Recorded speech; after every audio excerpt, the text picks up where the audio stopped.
जनपद मुजफ्फरनगर के किदवई नगर स्थित A to Z कूड़ा प्लांट पर C&DS कंपनी ने नगरपालिका मुजफ्फरनगर से एग्रीमेंट किया। लगभग 5 महीने में 2.5 लाख मैट्रिक टन कूड़े का C&DS कंपनी निस्तारण करेगी। C&DS कंपनी के द्वारा लगाए गए रिसाइकलिंग प्लांट का उद्घाटन विधिवत रूप से केंद्रीय मंत्री डॉक्टर संजीव बालियान ने फीता काट कर किया। ज्ञात होगी कई साल पहले जनपद में यही A to Z नाम की एक कंपनी ने कूड़ा निस्तारण का एग्रीमेंट नगरपालिका के साथ किया था, जिसको A to Z नामक कंपनी बीच में ही छोड़कर फरार हो गई थी और उस समय कूड़े प्लांट को नगरपालिका ने अपने अधिकृत कर लिया था, जिसमें रोजाना 70-75 मैट्रिक टन कूड़ा अभी भी नगरपालिका के द्वारा रिसाइकिल किया जा रहा है। और अब नगर पालिका ने आगरा की एक निजी कंपनी C&DS को लीगेसी वेस्ट का ठेका 10 करोड़ रुपए की कीमत में दिया है। ध्रुव माहेश्वरी ने जानकारी देते हुए बताया कि हमने लीगेसी वेस्ट मतलब सालों से पड़े 2.5 लाख मैट्रिक टन कूड़े का ठेका लिया है। उन्होंने बताया इस कूड़े की वजह से यहाँ की जमीन पर अतिक्रमण हो रहा है और जल स्तर भी खराब हो रहा है, क्योंकि जब बारिश होती है तो उसका पानी रिस कर जमीन में जाता है, जिसकी वजह से जमीन के नीचे का पानी भी प्रदूषित होता है। केंद्रीय मंत्री डॉक्टर संजीव बालियान ने मीडिया से रूबरू होते हुए कहा कि इस कूड़े का निस्तारण होने के बाद यहाँ के लोगों को एक नई जिंदगी मिलेगी। इस लेगेसी वेस्ट के कारण यहाँ का एनवायरनमेंट प्रदूषित हो रहा है। संजीव बालियान ने कंपनी से उम्मीद जाहिर करते हुए कहा कि यह कंपनी तय समय पर इस कूड़े का निस्तारण करेगी।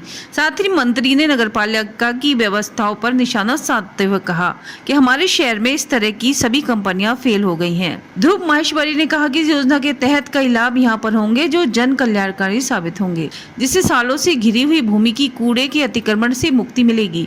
लेगेसी वेस्ट से होने वाले वायु प्रदूषण से फायदा होगा। लेगेसी वेस्ट से होने वाले जल प्रदूषण नहीं होगा। भविष्य में कूड़े का निस्तारण हेतु यह प्लांट काम आएगा। पॉलीथीन इत्यादि जैसे नॉन बायोडिग्रेडेबल अंश का रिसाइकलिंग भी इस प्लांट में किया जाएगा। देखिए, पिछले कई सालों से मुजफ्फरनगर में पहले A to Z एक कंपनी थी, उसको कूड़ा निस्तारण का काम दिया गया था। कई वर्ष पूर्व कंपनी यहाँ से भाग चुकी है, तो एक बहुत बड़ी समस्या थी कि पूरे मुजफ्फरनगर में कई सालों से कूड़े के ढेर इकट्ठे होते जा रहे थे और कहीं ना कहीं इस क्षेत्र का जो पूरा आसपास के लोग रहते हैं उनके लिए एक समस्या भी थी, स्मेल भी थी और एक कह सकते हैं एनवायरनमेंट के लिए बहुत बड़ा खतरा था। आज इसकी शुरुआत हुई है, एक ट्राई पार्टी एग्रीमेंट हुआ है C&DS नगर पालिका एक कंपनी है, प्राइवेट कंपनी, उसके बीच में 5 महीने में शायद 2.5 लाख टन के करीब है कूड़ा, 2.25 लाख टन कूड़ा है। ये कंपनी 5 महीने में इस कूड़े का पूर्ण रूप से निस्तारण करेंगी। मुझे उम्मीद है, बहुत सालों से हम कोई कामयाब प्रोजेक्ट नहीं दे पाए। हमने जब प्रयास किए कूड़ा निस्तारण के, हमेशा ज़्यादातर हमारे फेल हुए हैं। मुझे उम्मीद है कि जो नई कंपनी है ये समयबद्ध तरीके से 5 महीने के अंदर इस पूरे कूड़े का निस्तारण भी करेगी और भविष्य में जो और कूड़ा जनरेट होगा उसके लिए भी या तो इस कंपनी से व्यवस्था होगी या दूसरी कंपनी से, तो कम से कम इस जो एक ये बहुत बड़ी समस्या है मुजफ्फरनगर शहर की, उससे इससे छुटकारा कहीं ना कहीं मिलने का काम होगा। नगर में गंदगी नहीं रहेगी कहीं भी। आप नगर की गंदगी अलग बात है, नगर में गंदगी जब सब होगी, जब चेयरमैन साहब, EO साहब और सारे सभासद ये मिलकर नगर में काम करेंगे। हाँ, कूड़ा नहीं रहेगा यहाँ पे, जो कूड़े का ढेर है।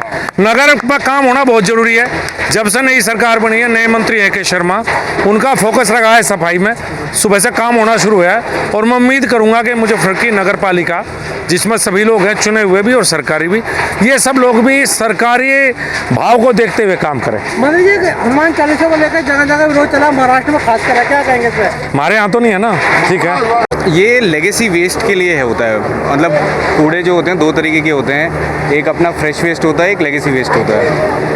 तो जो फ्रेश वेस्ट है उसका तो नगर पालिका के पास ठेका है, हम लोगों ने लेगेसी वेस्ट का लिया है। आम भाषा में समझें, लेगेसी वेस्ट मतलब जो पुराना कूड़ा, तो हम लोग जो पुराना कूड़ा है उसको ख़त्म करेंगे यहाँ पर, जिससे यहाँ के जो आसपास के जो लोग हैं, एक तो लैंड उनको रिक्लेम हो जाएगा, जो एक लैंड है इतना बड़ा ये वेस्ट हो रहा है। उसके बाद ग्राउंड वाटर जो है वो पोल्यूट होता है, क्योंकि जब बारिश गिरती है इसके ऊपर तो पानी रस के नीचे चला जाता है, तो वाटर पोल्यूशन, एयर पोल्यूशन और जो आसपास की जो धूल मिट्टी ये सब जो चीज़ हो रही है उससे इन सब का उससे फ़ायदा मिलेगा लोगों को। कितने करोड़ की कीमत का ये प्लांट आपको जो है टेंडर मिला?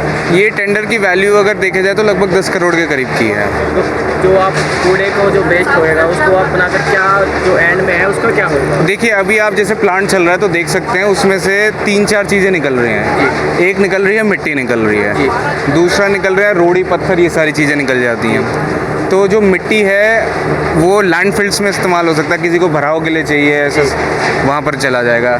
ऐसे ही जो रोड़ी है वो एक तरीके से मलबे की तरह इस्तेमाल हो जाएगा कहीं पर भी।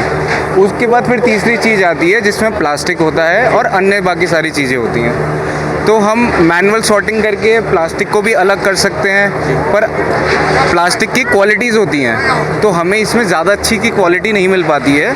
तो इस वजह से ये होता है, ये जो इसको RDF बोला जाता है, ये जाके पावर प्लांट्स में जाता है और सीमेंट प्लांट में जाता है, क्योंकि वही ऑथराइज्ड होते हैं उसको पावर जनरेट करने के लिए।